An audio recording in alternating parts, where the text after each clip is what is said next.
By the beginning of this century, 6 lion brothers were born, who changed the life of the lions of Sabi Sands forever.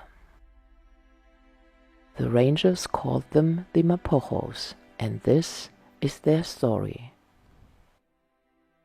The Sabi Sands Game Reserve borders the Kruger National Park. Manamala in the eastern section was the home of one of the biggest lion prides in Sabi Sands, the Spada Pride.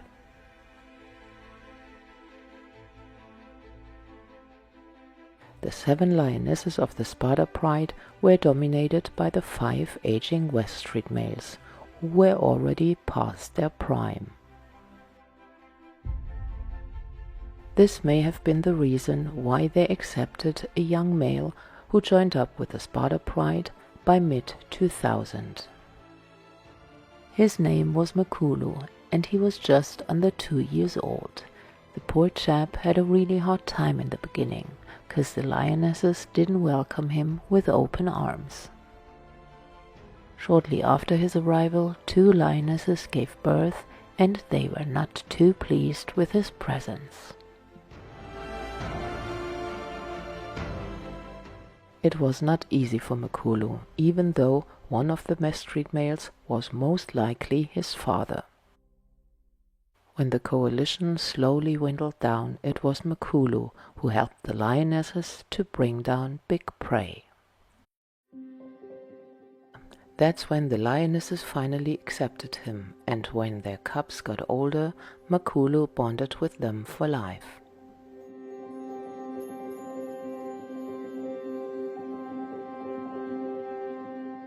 By 2002, the cubs had been grown up to subadults.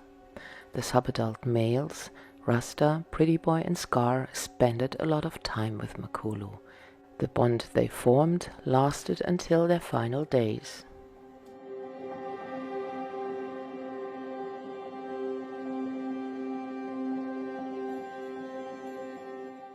Rasta and Pretty Boy were littermates, and they were called the twins.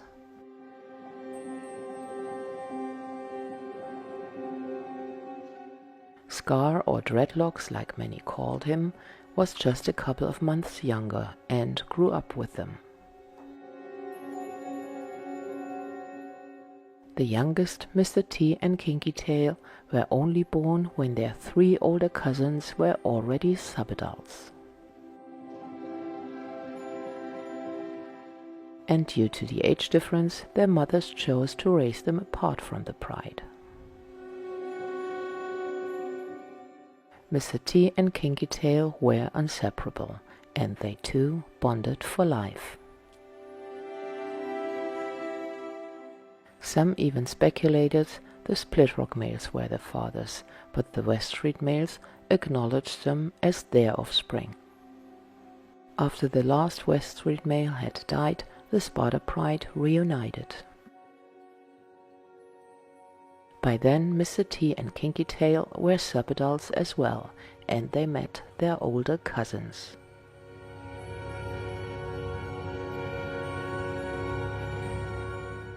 Makulu was 6 years old and entered his prime when the last West Street males died.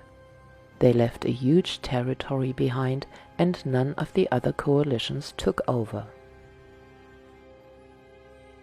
That's why the young Mapogo had absolutely no reason to leave their mother's land. But every now and then they got confronted by the neighboring coalitions, who put them in their place.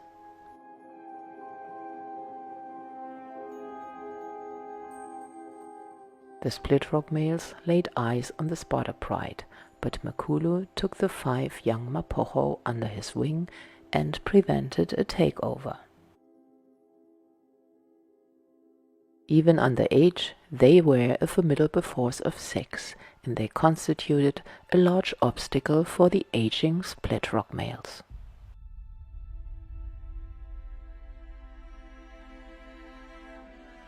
It was Makulu's strategy to build their confidence and strength and turn them into formidable hunters. Under his leadership, they learned to bring down big prey like rhino, hippo, giraffe, and buffalo. Makulu usually initiated the hunt, but the two youngest were always in the middle of the action. Their hunting success paid off big time, and they grew into big, strong, and confident lions. In February 2006, they finally left their mother's land to conquer their own territory. They moved up north and invaded the territory of Langoleni, who controlled the Ottawa Pride. The Ottawa Lionesses had many cubs of different ages, and they had a lot to lose. In June 2006, Makulu made his move, this time without his brothers. The fight itself had not been witnessed, but you could tell what was going on by just listening to the noise they made. After the brutal fight, they saw Langoleni again in company of the Ottawa Pride, but just a couple of days later he disappeared, never to be seen again. It is highly unlikely for young lions to find a territory that is not controlled by other lions. The only way to get a territory is to take it by force. In the following 1.5 years, the 6 Mapogo took one territory after another. By the end of 2007, there was only one dominant male left who did not declare defeat. The other 12 males who dominated Sabi Sands before the Mapogo came were either chased out, killed, or died of other reasons. The Mapogo seemed invincible, but there were cracks in the armor. They fought really hard about mating rights, and that created tension amongst them. The youngest, Mr. T and Kinky Tail, were the last in the pecking order, and they just had enough. They wanted their own prides, lionesses to mate with, and to sire their own cubs.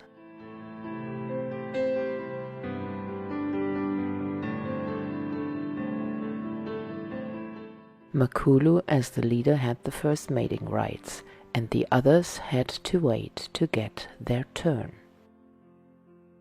By 2007, the two youngest, Mr. T and Kinky Tail, tested the waters and moved up north and east.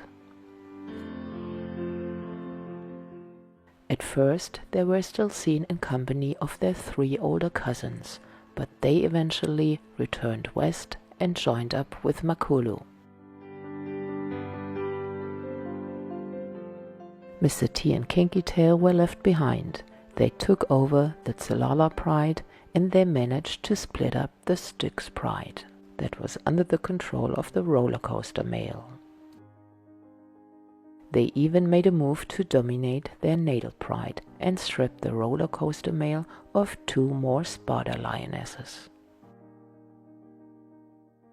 For more than 2 years, they were the sole protectors of the Mapogo territory.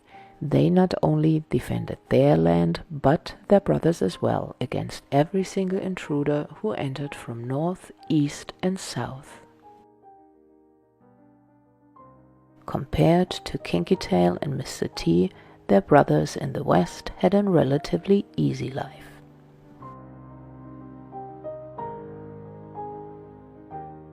Every intruder who wanted to get to the west had to go through Mr. T and Kinky Tail first.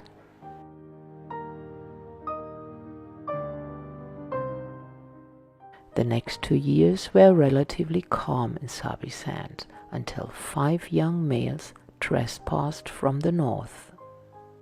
They were young, unexperienced, and they were looking for a territory.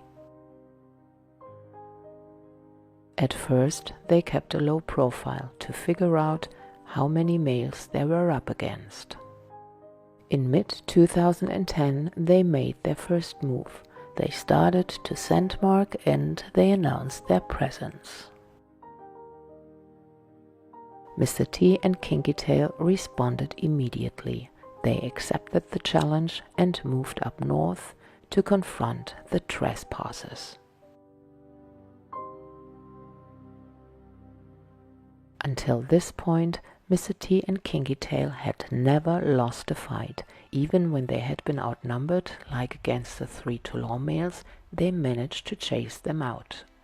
In the morning hours of June 8, 2010, Mr. T and Kinky Tail followed a trail of a young Majingilane who somehow got separated from his brothers and was hiding under a bush.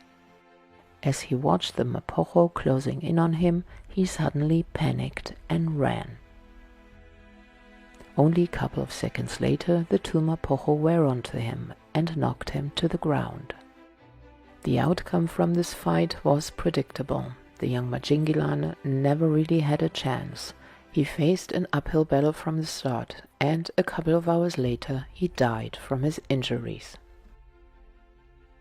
But he did not go out without a fight. Kinky Tail's paw had been bitten through, and he was limping badly. The 2 Mapogos decided to call it a day. They went to rest and licked their wounds.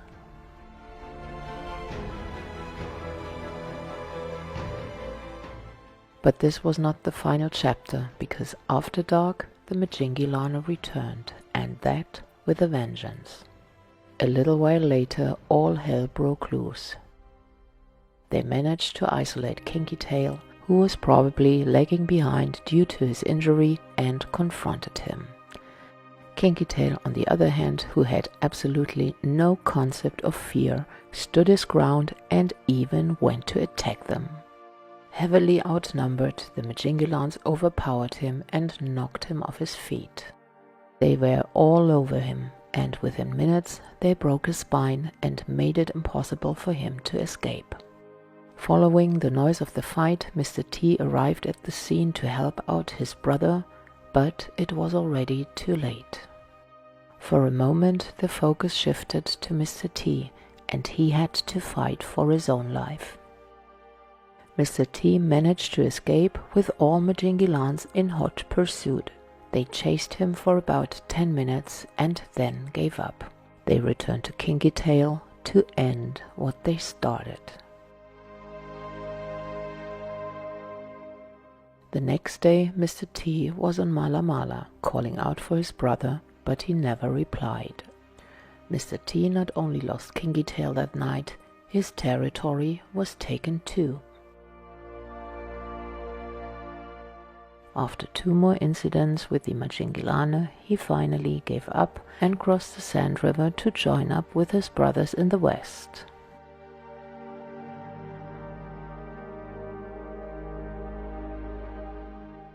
His brothers accepted him back, and just a couple of days later he returned with them to the east to get back what he's lost.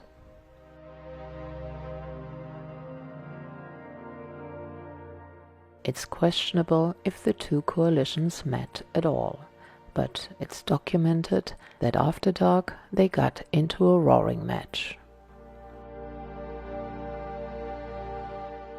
The next day they were back in the west sector and had been seen in Singita.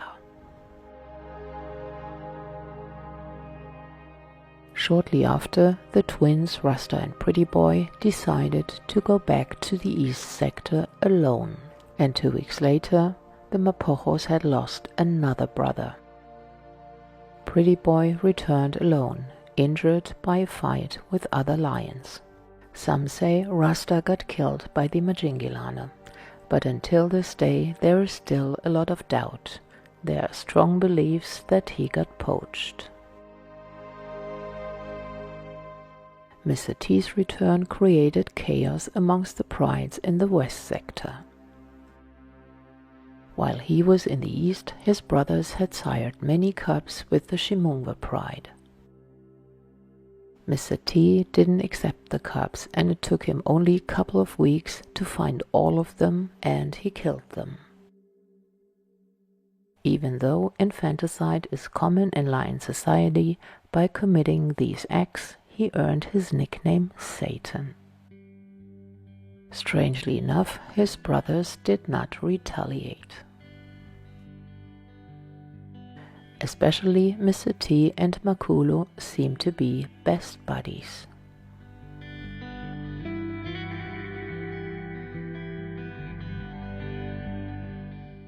Everything went well. The Mapogos had a firm grip on the west sector, the Mapogo Lionesses were ready to mate again, and then dreadlocks disappeared. 2010 turned out to be the worst year for the Mapogos. In less than 6 months, the Mapogos had lost 3 of their brothers. There are many theories flying around what happened to him. One of them is that he also fell victim to poachers. Even though their numbers were dwindling down, the Mapogos still were kings of the West. In 2011, they defended their territory against 5 Selati and 3 of the Matimba brothers. However, 2 of them were already past their prime, and it was only a question of time until the next intruder would challenge them. The Selati didn't give up, and at the beginning of 2012, they went in for another try. 4 of them returned after they had lost a brother in a fight with the Majingilane. They started to scent mark, and they even dared to mate with one of the Mapogo Lionesses who had lost her cubs to a leopard. End of February 2012, they got hold of Pretty Boy and mauled him badly. He only survived because his brothers came running and rescued him.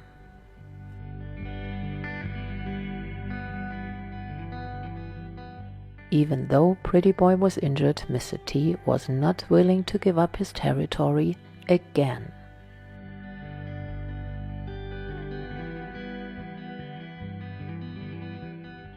While the Mapogos feasted on a buffalo kill, the Selati strengthened their bond and prepared for a fight.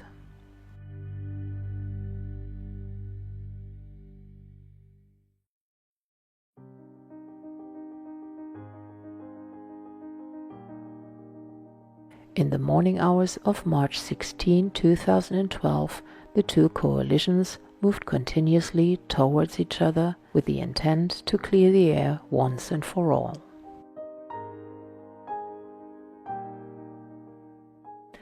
It didn't take them long until they met.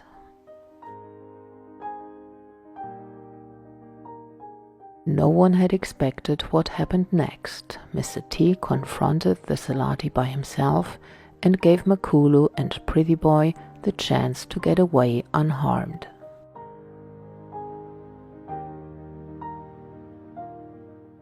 This was his last fight. He lived by the sword and he died by the sword, just like his brother Kinky Tail.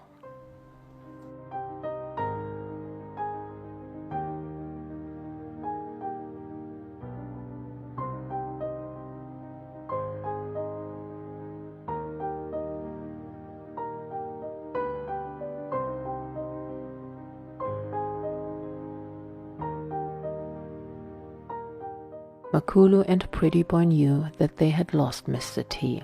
They moved east, and they faced an unfriendly welcome by the Majingilans. Mapogo changed his plan, and they started to move south, and they invaded the territory of the 2 Kruger males, Freddy and Limper. In April 2012, they challenged the 2 Kruger males, but the confrontation was more like chasing each other around and engaging in a roaring match. In July, Mapogo and Limper came face to face, and Limper got badly injured in the process. Makulu, who was already 14 years old at the time, left the arena as a champion, but the victory didn't bring the expected outcome. Pretty Boy had lost a lot of condition, and as a result they both moved into Kruger. They returned to Sabi Sand in November, and the last time they were seen together was on Londolozi with full bellies from a buffalo kill. Just a couple of weeks later, age catched up with Pretty Boy, and he found his final resting place. Over the years, Pretty Boy had always been Makulu's closest companion, and they stayed together until the bitter end.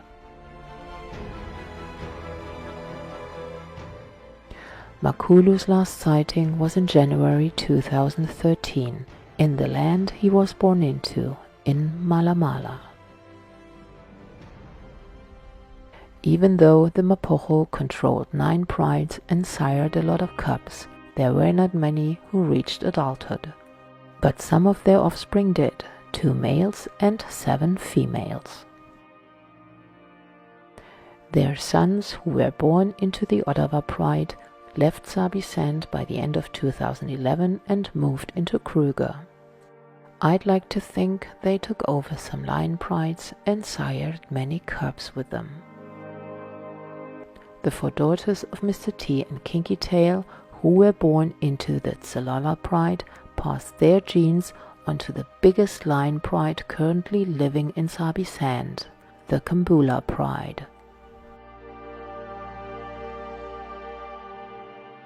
The 3 lionesses, sired by Makulu, Rasta, Pretty Boy and Scar, raised 3 generations of cubs. The 2 youngest are just under 2 years old, and they are fighting for the survival of the Ottawa Pride.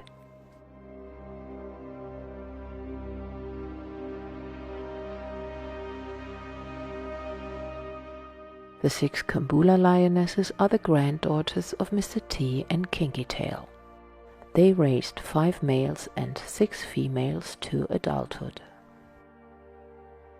Even though they are the biggest lion pride in Sabi Sand, the total number of adult lionesses is concerning.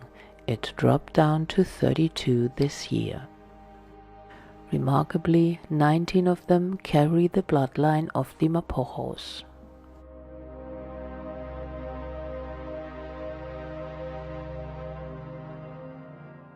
The decline of the lion population were also a big concern when the Mapogos reigned.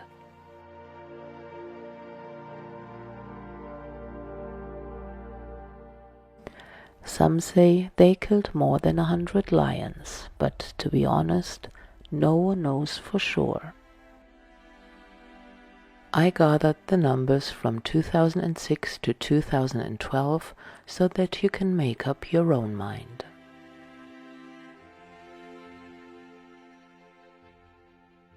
However, the undisputed fact is the Mapogos were an extraordinary band of brothers, and their story is going to be told far beyond the borders of Sabi Sand.